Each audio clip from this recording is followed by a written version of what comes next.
क्या टाटा ग्रुप सच में खतरे में आ गया है? रिसेंटली टाटा सन्स ने टीसीएस के 2 करोड़ शेयर्स बेचकर 900 करोड़ रुपए वहां से निकाल लिए। एक बड़ी ब्लॉक डील आज टीसीएस के अंदर होते हुए दिखाई पड़ी है और इस ब्लॉक डील में जो कल शाम तक डिटेल दी गई थी, करीब करीब 2.3 करोड़ शेयरों के आसपास सौदा होगा।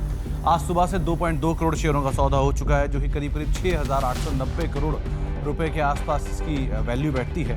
0.5% के आसपास से ज्यादा का हिस्सा टाटा सन्स ने टीसीएस के अंदर बेचा है। साथ ही अभी रिसेंटली ये भी न्यूज आई है कि टाटा सन्स अपना आईपीओ लेकर आ रही है। दरअसल टाटा ग्रुप जल्द ही टाटा सन्स का आईपीओ ला सकती है और 1 से 1.5 साल में टाटा सन्स को लिस्टिंग भी करा सकती है। अब देखिए, इस तरह की न्यूज सुनने की हमें आदत है, लेकिन अदानी ग्रुप की, ना कि टाटा ग्रुप की। और यहाँ पर मजे की बात यह है कि टाटा ग्रुप को ये सब करना पड़ रहा है आरबीआई के एक रेगुलेशन की वजह से। तो आज के इस वीडियो में हम बात करेंगे कि क्या ये रेगुलेशन है, क्यों टाटा सन्स को ये सब करना पड़ रहा है, कंपनी में हिस्सेदारी बेचनी पड़ रही है, बाकी चीज़ें करनी पड़ रही है, क्यों उनको अपना आईपीओ लाना पड़ रहा है। तो आज के इस वीडियो में इन सारी चीज़ों पर हम डिटेल में बात करेंगे। नमस्कार, मैं प्रसाद आपका आज के इस वीडियो में स्वागत करता हूँ। आज के इस वीडियो के प्रायोजक है येनमो, जो आपको आपकी इन्वेस्टेड वेल्थ से पैसा दिला सकता है। उसके बारे में हम आगे बात करेंगे। देखिए, इंडिया में हम कई बार देखते हैं कि अलग अलग ग्रुप है, कंपनीज है, उसमें इस तरह की न्यूज़ आती है, फिर शेयर प्राइस उससे ऊपर नीचे होती रहती है। लेकिन यहाँ पर टाटा ग्रुप से रिलेटेड इस तरह की न्यूज़ आने की वजह से टाटा ग्रुप के जो सारे मेन स्टॉक्स हैं उसमें बहुत ज़्यादा वोलेटिलिटी आ गई है, जैसे कि आप यहाँ पर देख सकते हो। अब इन सारी चीज़ों की जो जड़ है वो है आरबीआई का रेगुलेशन। ये रेगुलेशन क्या कहता है उसे एक बार देख लेते हैं। तो उसके लिए हमें टाटा सन्स का स्ट्रक्चर समझना पड़ेगा कि टाटा सन्स ये कंपनी एग्जैक्टली क्या करती है। तो 1917 में टाटा सन्स की शुरुआत हुई थी। शुरुआत में ये ओपीएम और टी वगैरह की ट्रेडिंग करते थे मंगोलिया और चाइना के साथ। बाद में इसे होल्डिंग कंपनी बनाया गया। होल्डिंग कंपनी मतलब कि चाहे टाटा सन्स हो, टाटा मोटर्स हो, टाटा केमिकल है, टाइटन है, वोल्टास है, जो भी टाटा ग्रुप की कंपनीज है, इनकी ओनरशिप किसी एक व्यक्ति के पास नहीं है। जैसे कि अगर हम रिलायंस में देखते हैं, रिलायंस इंडस्ट्रीज की ओनरशिप मुकेश अंबानी के पास है। अदानी ग्रुप की कंपनीज की ओनरशिप मिस्टर गौतम अदानी के पास है, इसलिए आपको वो रिचेस्ट पर्सन की लिस्ट में दिखते रहते हैं। टाटा की तरफ से कोई ऐसा ना रतन टाटा ना जेआरडी टाटा उसमें आते थे रिचेस्ट लोगों की लिस्ट में। क्यों नहीं आते थे? क्योंकि उनकी जो स्ट्रक्चर है, उनका जो स्ट्रक्चर है कंप्लीटली शेयर होल्डिंग, वो कंप्लीट अलग है। अब इसे आप सही से समझ लीजिए, क्योंकि प्रॉब्लम की जड़ जो है फिलहाल जो आ रही है, जो सबसे बड़ा सरदर्द हो गया है टाटा सन्स के लिए, वो जड़ यहीं पर है। अब देखिए, ताज होटल जो कंपनी चलाती है, इंडियन होटल्स कंपनी, उसका 39% स्टेक टाटा सन्स के पास है। टीसीएस का 71.9% है। वोल्टास और बाकी जो टाटा ग्रुप की कंपनीज है उनका आप यहाँ पर देख सकते हैं। अब सवाल आता है कि टाटा सन्स के पास अगर इतनी सारी कंपनीज की ओनरशिप है तो टाटा सन्स को कौन ओन करता है? तो टाटा सन्स को कई सारी ट्रस्ट ओन करती है। मिस्टर रतन टाटा के पास इसका हार्डली 0.83% स्टेक है, 1% से भी कम। उनके जो भाई है उनका भी ऐसे ही 1% या उससे कम का ही स्टेक है। तो मेन जो शेयर होल्डिंग है इसकी, वो अलग अलग ट्रस्ट को जाती है जो सोशल वर्क करते रहते हैं, जैसे कि sir Dorabji Tata trust, sir Ratan Tata trust, Tata education trust, Tata social welfare trust वगैरह वगैरह। अब यहाँ पर रिसेंटली क्या हुआ है कि टाटा सन्स काफ़ी अग्रेसिव हो गया है। इस अग्रेसिव होने के पीछे का मेन कारण क्या है कि इनकी बहुत ज़्यादा डिपेंडेंसी टीसीएस पर है, टाटा कंसल्टेंसी सर्विसेज, जो कि इंडिया की सबसे बड़ी आईटी कंपनी है और यही इनका कैश काउ बन चुका है। यानी टाटा सन्स आप देखते हो कि बहुत क्रेजी तरीके से डिविडेंड्स देते रहते हैं और इन डिविडेंड्स का सबसे ज़्यादा पोर्शन किसके पास आता है? टाटा सन्स के पास, क्योंकि उन्हीं के पास मेजॉरिटी शेयर होल्डिंग है कंपनी की। जैसे कि पिछले साल टाटा सन्स की जो टोटल इनकम थी वो 35,000 करोड़ थी, उसमें से 33,000 करोड़ का तो सिर्फ डिविडेंड उनके पास आया अलग अलग टाटा ग्रुप की कंपनीज में से। और इस 33,000 करोड़ में से 29,000 करोड़ का जो डिविडेंड है वो कहाँ से आया? वो अकेले टीसीएस से आया है। इतना बड़ा स्केल टीसीएस का और इतनी ज़्यादा डिपेंडेंसी टाटा सन्स की उस पर है। अब प्रॉब्लम क्या हुआ है टाटा सन्स के लिए कि टीसीएस की जो ग्रोथ है वो थम सी गई है। आप यहाँ पर देख सकते हैं कि पिछले 5-10 सालों में कंपनी का रेवेन्यू काफ़ी कम हुआ है। कंपाउंडेड सालाना सिर्फ 13-14% से बढ़ रहा है। कंपनी के अगर मैं कंपाउंडेड सालाना नेट प्रॉफिट की बात करूँ तो वो भी अभी सिंगल डिजिट के करीब जा रहा है, 10-11% या धीरे धीरे नीचे आ रहा है। और ये चीज़ बहुत कंसर्निंग है टाटा सन्स के लिए। कंसर्निंग इसलिए क्योंकि एक तो मेन कैश काउ टीसीएस है और उसकी ग्रोथ अगर स्लो हो जाएगी तो पूरा टाटा का जो साम्राज्य है वो भी धीमा पड़ जाएगा। और इसी चीज़ को अवॉइड करने के लिए रिसेंटली टाटा सन्स ने अपनी अलग अलग कंपनीज में बहुत हेवीली इन्वेस्ट करना शुरू किया है।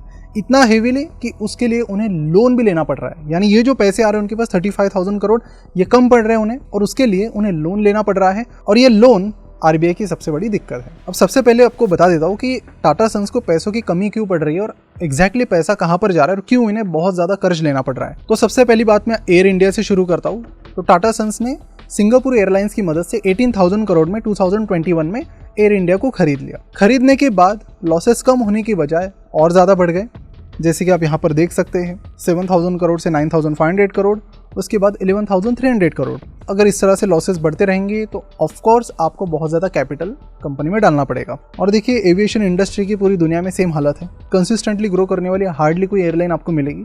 ये बिजनेस बहुत ज़्यादा टफ है और टाटा ने डिसाइड किया है कि हम ऑल इन यहाँ पर जा रहे हैं और इसको क्रैक करके ही रहेंगे।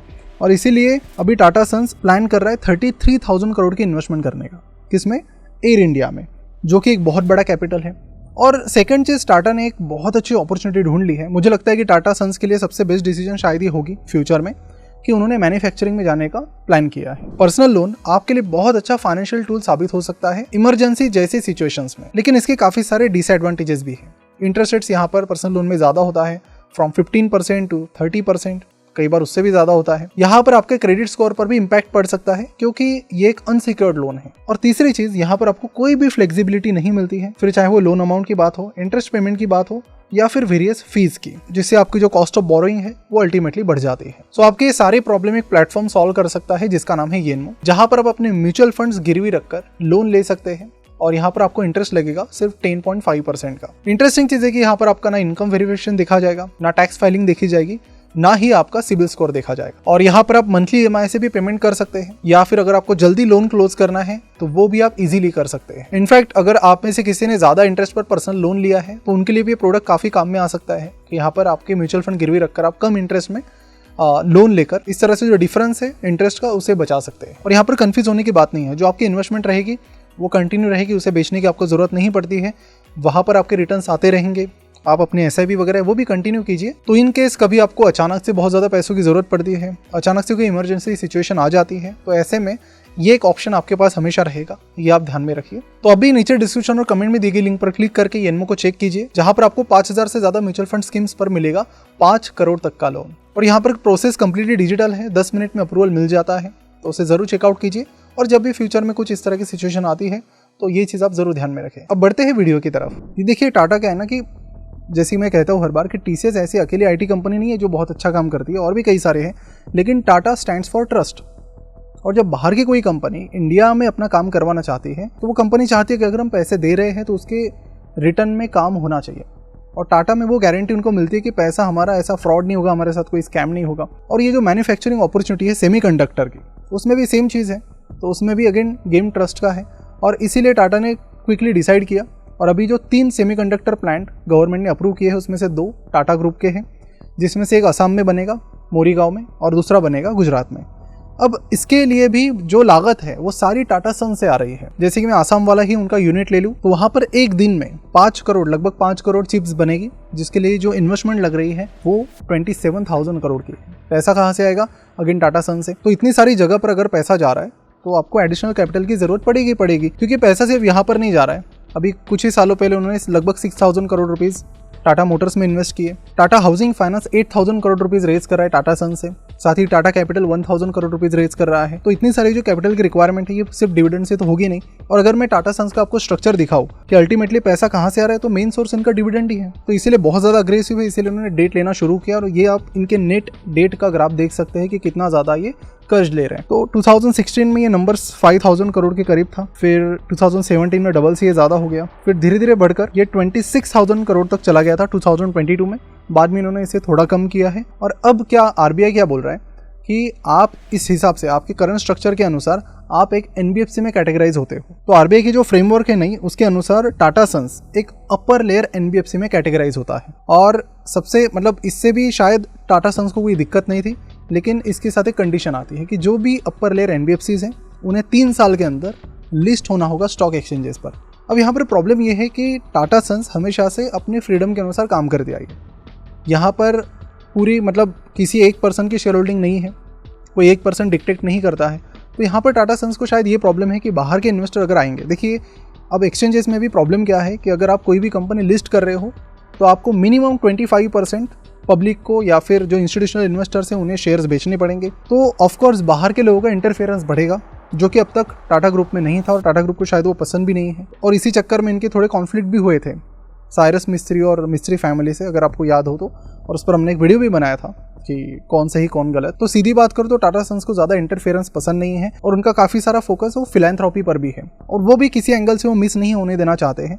बिकॉज अगर पब्लिक कंपनी बनानी है तो जो ट्रस्ट है उनको अपनी शेयर होल्डिंग कम करके पब्लिक को देनी पड़ेगी, जिसके अगेन टाटा सन्स फेवर में नहीं है। तो इसीलिए टाटा सन्स अब हर कोई कोशिश कर रही है कि इस IPO को कैसे अवॉइड किया जा सकता है। तो ऐसे में टाटा सन्स के पास दो सोल्यूशन है कि उन्हें अपना जो एसेट है वो 100 करोड़ से कम करना पड़ेगा, साथ ही जो पब्लिक फंड है वो कोई रेज नहीं करना पड़ेगा। तो पब्लिक फंड इनका काफ़ी सारा बॉन्ड के जरिए आया है, तो ये कोशिश कर रहे हैं कि बॉन्ड के जरिए सारा बॉन्ड क्लियर करके बैलेंस शीट क्लियर कर देते हैं, साथ ही किसी तरह का पब्लिक फंड भी अपने पास नहीं रखते, जिसके बाद वो NBFC कैटेगराइज नहीं होंगे, और ये एक तरीका है जिससे वो इस IPO को अवॉइड कर सकते हैं। अब देखिए, किसी कारण टाटा सन्स को IPO लाना ही पड़ता है, तो एक्चुअली लोगों के लिए तो लॉटरी होगी, क्योंकि ये ऐसा ग्रुप है जो हमेशा जो इन्वेस्टर्स है उनके लिए एक डिस्काउंट रखता है टेबल पर, ताकि सब लोग उस चीज़ का फ़ायदा ले सकें, जो कि बहुत रेयर है इंडिया में, क्योंकि हर एक प्रमोटर तो यही चाहता है कि मेरा शेयर ज़्यादा से ज़्यादा भाव में बिके ताकि मैं ज़्यादा पैसा कमाऊँ, but Tata group is exception. तो ओवरऑल ये सारा मामला है। अब कई सारे लोगों को क्या लग रहा है कि TCS में कंपनी शेयर बेच रही है, मतलब शायद कंपनी का कॉन्फिडेंस बहुत कम हो गया है। वैसा नहीं है। तो एक तो इनको डिपेंडेंसी ज़्यादा रखनी नहीं है, और अगर मैं TCS की बात करूँ तो ग्रोथ तो ऑफकोर्स थोड़ी स्लो डाउन तो हो गई है, लेकिन मजबूरी में अभी इन्हें बेचना पड़ रहा है। उनका ऐसा कोई इंटेंशन नहीं कि इसको बेच के पब्लिक को दे दो और खुद बाहर निकल जाओ। तो इंटेंशन इनके बड़े क्लियर है कि NBFC का ये जो टैग है ये हटाना चाहते हैं।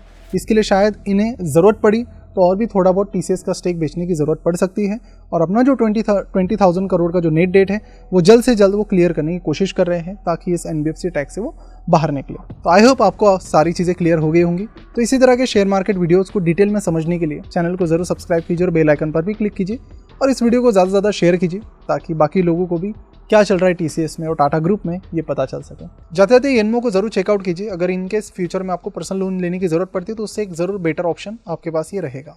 मिलते हैं अगली वीडियो में। Thank you so much for watching this video.